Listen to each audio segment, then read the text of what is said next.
الرحیم ایاک نعبد و ایاک نستعین۔ میں آپ کی ٹیلی فون کالز کا بعد میں جواب دوں گا۔ سب سے پہلے میں اپنی قوم کے نوجوانوں سے کوئی 5 منٹ بات کرنا چاہتا ہوں۔ میں اس لیے اپنے نوجوانوں سے بات کرنا چاہتا ہوں کہ یہ جو اس وقت پاکستان ایک فیصلہ کن وقت پہ کھڑا ہے، اس پہ آپ کے مستقبل کہ کس طرح کا پاکستان بنے گا، یہ اصل میں اس مستقبل کی جنگ ہے۔ اس میں آپ سب کو پتہ ہونا چاہیے کہ 2 راستوں پہ جا سکتا ملک۔ جس طرح آپ جب نماز پڑھتے ہیں تو آپ اللہ سے صرف ایک ہی چیز مانگتے ہیں کہ اللہ ان کے راستے پہ لگا جن کو تو نے نعمتیں بخشی، ان کے راستے پہ نہیں جو اپنے تباہی کے راستے پہ نکل گئے۔ تو قوموں کی زندگیوں میں بھی، قوم انسانوں کی قوم ہوتی ہے نا، انسانی قوم بناتے ہیں،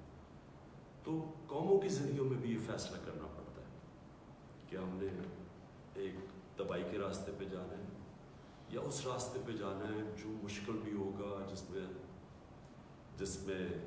ہر قسم کی آزمائشیں آئیں گی، لیکن وہ ہماری عظمت کا راستہ ہے۔ اور وہ ہمارے نبی صلی اللہ علیہ وسلم نے، میں لوگوں کو اس لیے مدینہ کی ریاست کی بات کرتا ہوں کیونکہ وہ اللہ نے ہمیں حکم اس لیے دیا کہ ان کے راستے پہ چلو، کیونکہ مدینہ کی ریاست ہمارے نبی صلی اللہ علیہ وسلم کا راستہ تھا ہماری بہتری کے لیے، کیونکہ وہ ایک دنیا میں ایک بہت بڑا انقلاب آیا تھا۔ میں نوجوانوں سے بات کر رہا ہوں، آپ ضرور اسٹڈی کریں کہ یہ کیا ہوا تھا دنیا میں، تاریخ کا حصہ، کہ 622 سے لے کے 632 میں ایک ایسا فکری انقلاب آیا تھا کہ وہ انسان جن کی حیثیت ہی کچھ نہیں تھی، وہ دنیا کی امامت کرنا شروع کر دیا۔ یہ ہسٹری ہے، یہ میتھولوجی نہیں ہے، یہ کوئی کہانیاں نہیں ہیں، یہ انسانی ہسٹری کا ایک چیپٹر ہے کہ 10 سالوں میں انہوں نے انسانوں کو بدل دیا تھا۔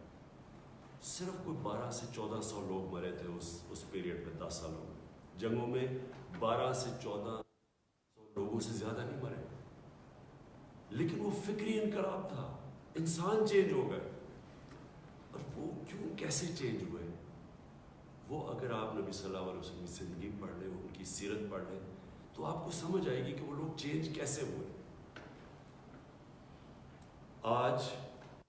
جو پاکستان کی پولیٹکس ہے، 25 سال پہلے میں نے جو شروع کی تھی، وہ آج ادھر پہنچ گئی ہے کہ آج ساری قوم نے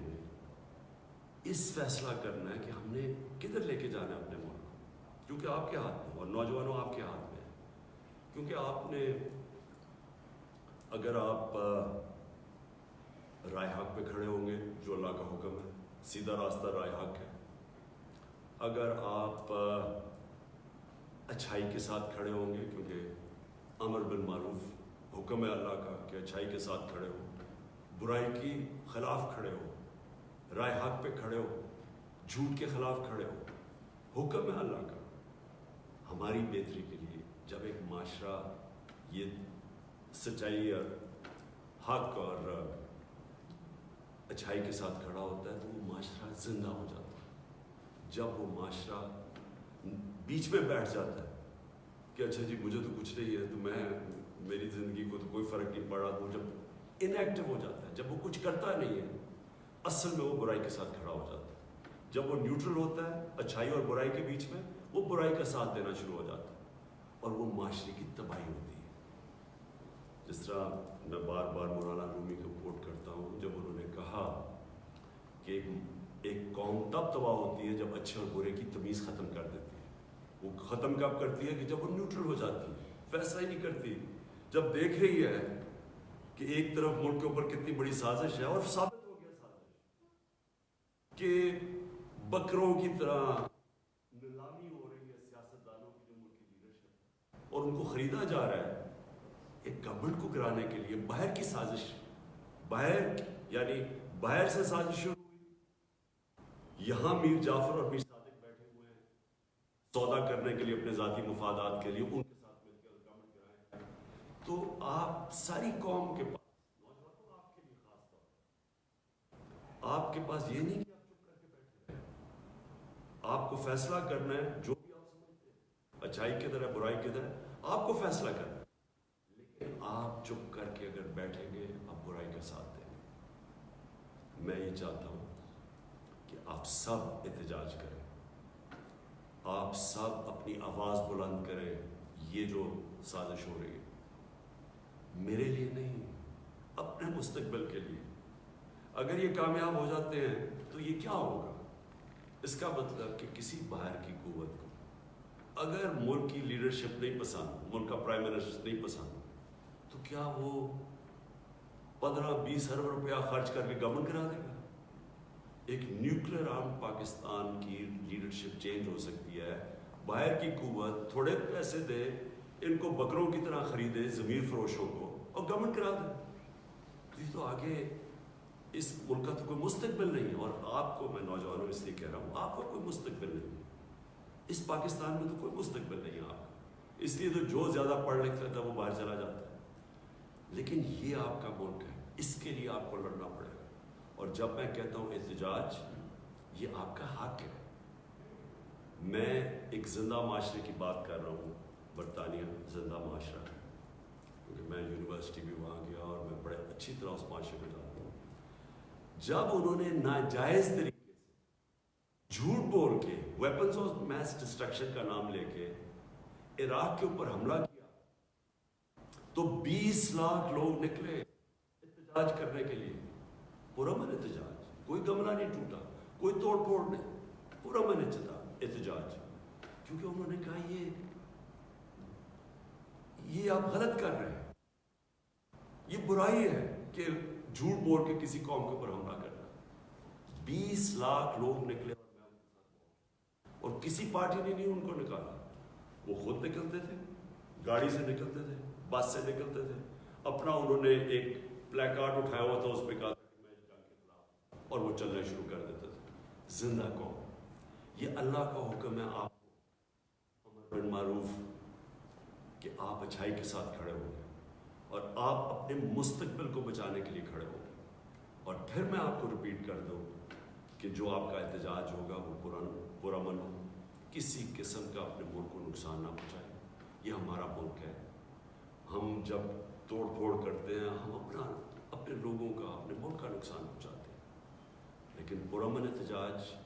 یہ اس سے سب سے بڑا خوف ہوتا ہے اس طرح کے غداروں کو، اس طرح کے غداروں کو جب پتہ چلتا ہے، یہ سب سے بڑا، جب قوم ایک کھڑی ہو جاتی ہے سچائی کے ساتھ، حق کے ساتھ، اچھائی کے ساتھ، یہ سب سے بڑا خوف ہوتا ہے ایک معاشرے میں ان لوگوں کو، ان غداروں کو جو اپنے ضمیر کا سودا کر چکے ہوتے ہیں، اپنے ذاتی مفادات کے لیے ملک کو غلام بنا دیتے ہیں۔ اس برے صغیر کی تاریخ میں بار بار بتا چکا ہوں، میر جعفر اور میر صادق کون تھے؟ ایک نے، میر جعفر نے انگریزوں کے ساتھ مل کے ایک مسلمان جو حاکم تھا سراج الدولہ، اس کو میر جعفر نے انگریزوں کے ساتھ مل کے گرایا، اس کو فائدہ ہوا ذاتی طور پہ، اور قوم ان کی غلام ہوگی، اور جو مشکلات گزری وہ بنگال کے، اس کے بعد آپ تاریخ پڑھیں، جو لوگوں کا انہوں نے خون چوسا، اور اسی طرح ٹیپو سلطان کو گرانے والا انگریزوں کے ساتھ مل کے میر صادق تھا۔ تو کبھی تاریخ ان کو نہیں بھولی، ان غداروں کو، اور تاریخ، میں یہ چاہتا ہوں کہ تاریخ ان غداروں کو نہ بھولے۔ پاکستان کی تاریخ یہ سمجھتے ہیں کہ جی لوگ تھوڑی دیر میں بھول جائیں گے، آپ کی ذمہ داری ہے نوجوانوں، آپ نے ان کو بھولنے نہیں دینا کہ جو جس طرح کی انہوں نے بے شرمی سے غداری کی ہے اس قوم کے ساتھ، ثابت ہو گیا کہ یہ باہر سے پوری سازش تھی، یہ ثابت ہو گیا۔ ہمارے پاس نیشنل سیکیورٹی کمیٹی نے، کیبنٹ نے، سب نے وہ ڈاکیومنٹ دیکھ لیے، پارلیمنٹ کی جو سیکیورٹی کمیٹی کی کمیٹی ہے، اس نے یہ دیکھ لیا ڈاکیومنٹ۔ یہ جو میں آپ کو کہہ رہا ہوں یہ آفیشیل ڈاکیومنٹ ہے کہ عمران خان کو اگر آپ ہٹائیں گے تو امریکہ کے تعلقات آپ سے اچھے ہوں گے، اگر آپ ہم جیسے آپ عمران خان کو ہٹائیں گے آپ کو معاف کر دیں گے، جو بھی آئے گا کوئی نہیں آئے گا۔ ان کے ساتھ سازش جن کے ساتھ ہوئی، پہلے سے ہی پتہ ہے کہ عمران خان ہٹے گا تو یہ وہ شباز شریف جو ایچ کنزروائیو ہے وہ پہنچ جائے گا، جس کے اوپر وہ پہنچ جائے گا اور اس کے بعد ہم ہمارے تعلقات ٹھیک ہو جائیں گے، یعنی کہ وہ وفاداری سے ہماری غلامی کرے گا۔ اس نے کل ٹی وی پروگرام میں کہہ بھی دیا ہے بیگرز آر ناٹ چوزرز۔ اس کا کیا مطلب ہے کہ یعنی جو غریب لوگ یا جو مانگنے والے ہوتے ہیں وہ غلام ہوتے ہیں، یعنی اس نے 22 کروڑ لوگوں کو غلام بنا کے رکھا کہ پہلے سے تیار ہو گیا کہ ہم تو کیونکہ ہم بڑے غریب ہیں تو اس سے کوئی پوچھے کہ یہ غربت آئی کیسے ہے؟ 30 سال سے تو باریاں لے رہے ہیں، تو کس نے ملک کو غریب کیا ہے؟ اور کیونکہ ہم غریب ہیں تو ہم غلامی کریں۔ ان کا وہ ایک وجہ سے وہ اسٹیٹمنٹ دیتا ہے کیونکہ پاکستان لائف سپورٹ مشین پہ ہے، اس لیے ہمیں غلامی کرنی پڑے گی۔ لائف سپورٹ مشین نے کس نے ڈالا ہے پاکستان میں؟ کون وہ حکومتیں 30 سال حکومت کر رہے تھے؟ یہی جو 30 اسٹوڈنٹس یہ مل کے 30 سال حکومت کر رہے تھے، تو آپ ہی نے تو ملک کو یہاں پہنچایا اور آپ کہہ رہے ہیں کہ امریکہ کی غلامی کرو۔ تو میں نوجوانوں آپ کو بات جو آخر میں کہتا ہوں، اس کے بعد میں سوالات دیتا ہوں لوگوں کے، کہ دیکھیں قوم میں وہ کہتے ہیں نا وہ طفل کیا کرے گا جو گھٹنوں کے بل چلے، پہلے اگر آپ گھٹنوں کے اوپر ہیں آپ نے کیا کرنا ہے؟ جو قوم کے اندر خودداری نہیں ہے، جس کی عزت نفس بڑی نہیں ہے، غیرت نہیں ہے، وہ قوم کبھی بھی اوپر نہیں جا سکتی۔ تو جب آپ نوجوانوں سے میں اس لیے کہہ رہا ہوں کہ آپ نے اس ملک کی غیرت کے ساتھ کھڑے ہونا ہے۔ آپ ایک جس طرح مولانا رومی نے کہا، اور میں یہ یاد رکھیں اس میں فلسفہ کہ جب اللہ نے تمہیں پر دیے تو تم کیوں چونٹیوں کی طرح رینگ رہے ہو؟ اللہ نے آپ کو بڑی عظیم قوم بنایا ہے۔ پاکستانی جب میں اسکولوں میں تھا تو یہ سب سے تیزی سے اوپر جا رہا تھا، یہ اس طرح کے چوروں نے آ کے اس کو کھا کے اور باہر پیسہ بیچ کے اس ملک کو یہاں پہنچایا۔ اس میں اللہ نے کسی چیز کی کمی نہیں دی۔ تو جب آپ کو اللہ نے صلاحیتیں دی ہیں اتنی زیادہ، جدھر باہر جائیں بڑے بڑے عہدوں پہ آؤٹ اسٹینڈنگ پاکستانیز بیٹھے ہوئے ہیں جو جا کے ان کو جب ہم ایک نظام ٹھیک ملتا ہے اٹھ جاتے ہیں، یہاں ایسے ایسے زبردست پوٹینشیل ہمارا ہے، تو ہم کیوں چونٹیوں کی طرح ان طرح کے لوگوں کے؟ جب ایک قوم کو اس طرح کے حکمران مل جائیں جن کا صرف مقصد ہو کہ اپنی چوری کرو، چوری کا پیسہ باہر بھجواؤ، باہر کا پیسہ پڑا ہو جن ملکوں کے اندر، آپ کی کبھی ضرورت نہیں ہوگی کہ ادھر سے جو وہاں سے حکم آیا آپ نہ مانے، کیونکہ وہ آپ کا پیسہ ضبط کر لیں گے۔ جس طرح آج روسیوں کے پیسے اور ان کی پراپرٹی ضبط کی جا رہی ہے، اس لیے ان کو بھی ڈر ہے، تو ہمیشہ ان کی غلامی کریں گے اور ساری 22 کروڑ لوگوں کو آپ کے مستقبل کو غلام بنا دیں گے۔ میں چاہتا ہوں کہ آج اور کل میں آپ سب کا چاہتا ہوں کہ آپ احتجاج کریں، آپ اپنے ملک کی ایک آزاد خوددار پاکستان کے لیے، ایک آزاد خوددار پاکستان جس میں آپ کا مستقبل ہے، اس کے لیے میں سب کو چاہتا ہوں کہ پرامن آپ سب احتجاج کریں۔ جی